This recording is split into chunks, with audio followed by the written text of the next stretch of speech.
It's very easy. If you are happy with Allah subhanahu wa ta'ala and what He has given you, actually this comes in the hadith as well, in a different word.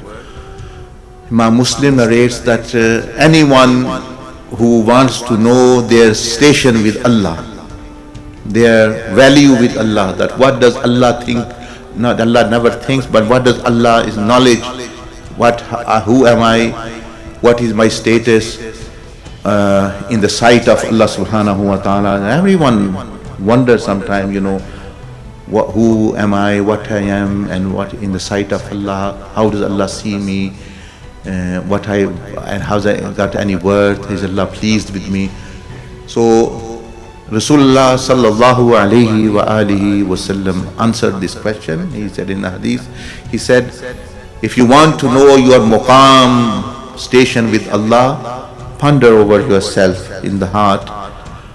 What station, what value have you given Allah subhanahu wa ta'ala in your heart and your life? The same value of you is with Allah subhanahu. Very easy.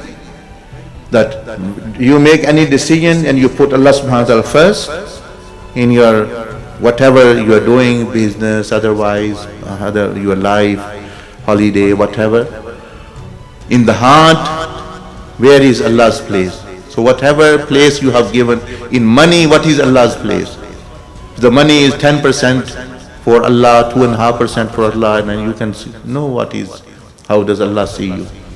And if your money, why Sayyidina Abu Bakr Siddiq radiallahu anhu status, he showed practically when he is asked, he is giving all of his wealth. So this means his status has risen amongst all the Sahaba above.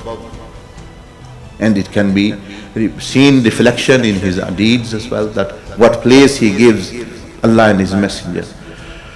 So inshallah, primarily you can look at your life and your everyday decision, what value you put on Allah's command.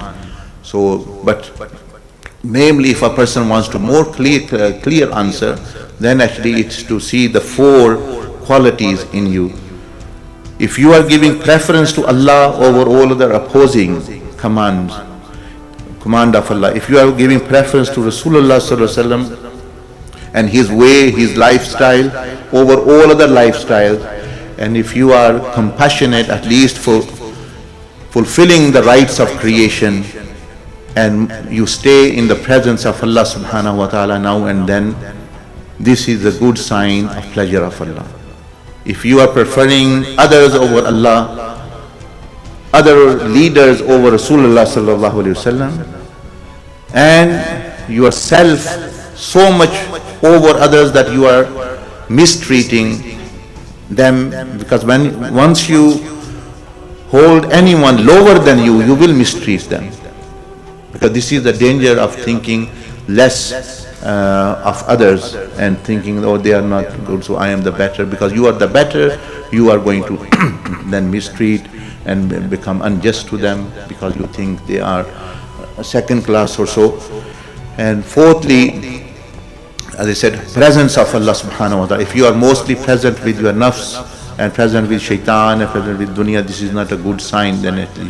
So 4 objectives of this path, they are the litmus test to see a sign that actually that Allah is pleased with you. But as a general, as I said, Rasulullah said, just look into your heart and your life to see what value you have put on Allah's command and Allah subhanahu wa ta'ala's love. That is the same with Allah subhanahu wa ta'ala. You are also